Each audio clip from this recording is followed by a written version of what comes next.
వార్తలు సమర్పించిన వారు తాపేశ్వరం వారి new Bhaktanjaneya sweets and bakery, Eluru road, Saibaba స్తూపం దగ్గర, జంగారెడ్డిగూడెం. ప్రొపరేటర్ గుబ్బల్ రాంబాబు.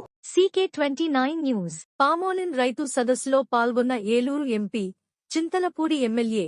కూటమి ప్రభుత్వం రైతు ప్రభుత్వం. 100 రోజుల ప్రభుత్వ పాలనలో ప్రజలకు మేలు చేయడానికి ప్రత్యేక ప్రణాళికతో ముందుకు వెళ్లాము. పామోలిన్ రైతుల పండించిన పంటకు గిట్టుబాటు ధర. చింతలపూడి నియోజకవర్గంలో మొదటి సమావేశం. అల్లిపల్లిలోని పామోలిన్ రైతులతో ఎంపీ మహేష్ కుమార్ తో సమావేశం ఏర్పాటు చేసిన ఎమ్మెల్యే సొంగ రోషన్ కుమార్. పామోలిన్ రైతుల పక్షాన ప్రత్యేక చొరవ చూపించడం అదృష్టంగా భావిస్తున్నాం. మెట్ట ప్రాంత పామోలిన్ రైతుల కల నెరవేర్చిన ప్రభుత్వం కూటమి ప్రభుత్వం. ఆర్థికంగా రాష్ట్రం ఇబ్బంది పడిన ఇచ్చిన మాటకు కట్టుబడి ప్రజలకు మేలు చేస్తున్నాం. ప్రధాని నరేంద్ర మోడీ, ఏపీ సీఎం నారా చంద్రబాబు నాయుడు నాయకత్వంలో రైతులకు మరింత లబ్ధి చేకూరుస్తాం. ఈ కార్యక్రమంలో తెలుగుదేశం పార్టీ జిల్లా అధ్యక్షులు గన్ని వీరాంజనేయులు, చింతలపూడి మాజీ ఎమ్మెల్యే గంటా మురళీ రామకృష్ణ, రైతు నాయకులు పెద్ద ఎత్తున పాల్గొన్నారు.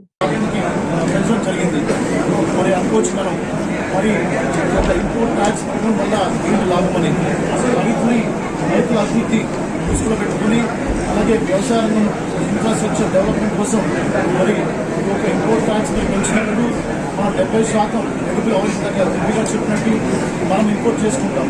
సో దాంట్లో రిఫైండ్ ఆయిల్ ఉంది. మరి ఇది ఇంపోర్ట్ ట్యాక్స్ పెంచడం వల్ల డెఫినెట్గా డిమాండ్ తగ్గుతుంది. డిమాండ్ తగ్గినప్పుడు ఈ యొక్క ఏదైతే ఈ పామ్ ఆయిల్ ఉన్నాయో క్రూడ్ అండ్ రిఫైండ్ ఆయిల్ వీటి యొక్క ప్రైస్ కూడా తగ్గిపోతూ ఉంది. తగ్గినప్పుడు అది డెఫినెట్గా రైతులకి మంచి జరుగుతుంది. మరి ఈ విషయంలో మరి నారా చంద్రబాబు నాయకత్వంలో ఎన్డీఏ ప్రభుత్వంలో ఇలాంటి మరి ఒక రైతులకు సంబంధించి అభివృద్ధి పనులు చేయడం అందరూ కూడా హర్షించదగ్గ విషయం. కేవలం 100 రోజుల్లోనే ఇటువంటి మరి మేజర్ అచీవ్మెంట్స్ చేస్తున్నారు ఎంపీ గారు. మనం అటు చూస్తే వందే భారత్ ఇక్కడ స్టాక్ కానివ్వండి, లేకపోతే జాబ్ మీద కానివ్వండి, లేకపోతే టొబాకో సంబంధించి కానివ్వండి, ఈ రోజున మరి ఏదైతే వారి ఎఫర్ట్స్ ఉన్నాయో ఈ యొక్క crude and refined oil 20% points పెట్టడంలో వారు అక్కడ చొరవ తీసుకుని మాట్లాడి అది ఈరోజు ఇంప్లిమెంటేషన్ అవుతుంది. వారిని మనస్ఫూర్తి అభినందిస్తున్నాను. మరి వారి నాయకత్వం కింద పనిచేయడం చాలా అదృష్టంగా భావిస్తున్నాను. అదే కాకుండా మరి నాకు అన్నట్టుగా 40 రోజులు వచ్చిన రిఫ్రిజరేషన్ కూడా మరి అది త్వరలో మరి స్టార్ట్ చేసి అది ఎగ్జిక్యూట్ చేస్తామని చెప్పారు. ఏదైతే చెప్తున్నామో అదే చేస్తున్నాము. మరి నారా చంద్రబాబు నాయుడు నాయకత్వంలో వారి ప్రభుత్వంలో what we speak and what we deliver. మనం చేసే పనులు మాటల కంటే ఎక్కువ చూపిస్తాయి. చూస్తే గత ప్రభుత్వంలో వారు చెప్పిన దానికి అసలు చేసిన దానికి ఎటువంటి పొందడం లేదు. మరి 100 రోజుల్లో మీరు చూస్తే ఒక నారా చంద్రబాబు నాయుడు నాయకత్వంలోనే విజయవాడ అనేది మళ్ళీ ఒక 10 డేస్లో బ్యాక్ టు నార్మల్కి వచ్చేసింది. మరి వారు మరి దిగి వాటర్లో దిగి మరి ప్రజల సమస్యలు తెలుసుకుని అలాగే డిప్యూటీ సీఎం పవన్ కళ్యాణ్ గారు కూడా వారు కూడా ప్రజల సమస్యలు తెలుసుకుని వాళ్ళని ఒక మోరల్ సపోర్టు అలాగే వాళ్ళకి సివిల్ సప్లైస్ కానివ్వండి, ఫైనాన్షియల్ ఐఫామ్ వాళ్ళు కన్స్ట్రక్షన్ పెట్టి ప్రాజెక్ట్ కూడా ముందుకు పోతుందని అందరికీ తెలుపుతున్నాం. అలాగే ఇవాళ పామ్ ఆయిల్ రైతులు ఉన్నారు. పోయినసారి పామ్ ఆయిల్ రైతులకి ఎలక్షన్ క్యాంపెయినింగ్లో వాళ్ళకి గిట్టుబాటు ధర రావట్లేదని వాళ్ళు అన్నారు. పామ్ ఆయిల్ రైతులకి గిట్టుబాటు ధర చేసే బాధ్యత మేము తీసుకుంటామని చెప్పాం. ఎన్డీఏ కూటమి తరఫున మేము తీసుకుంటామని చెప్పాం. అదే రకంగా సెక్రటరీ గారిని కలిసి, కామర్స్ సెక్రటరీ గారిని కలిసి మా లెటర్ ఇవ్వడం జరిగింది.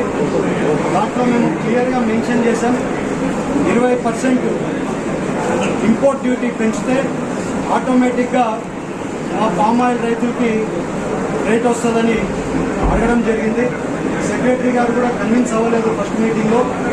మళ్ళీ నేను రెండోసారి మళ్ళీ వెళ్ళి సెక్రటరీ గారిని కలిసి పర్సనల్గా కలిసి సెక్రటరీ గారికి చెప్తే సెక్రటరీ గారు ఏమన్నారంటే ఒక పామ్ ఆయిల్కే రేటు పెంచడానికి కుదరదు, పెంచితే ఎడబుల్ ఆయిల్స్ అన్ని దానికి పెంచాల్సి ఉంటుంది.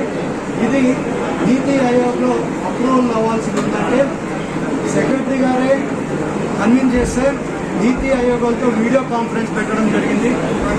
మేమందరం కూడా నీతి ఆయోగ్లో మీటింగ్లో సెక్రటరీ నుండి 25 లక్షల రూపాయలు మరి సీఎం రిలీఫ్.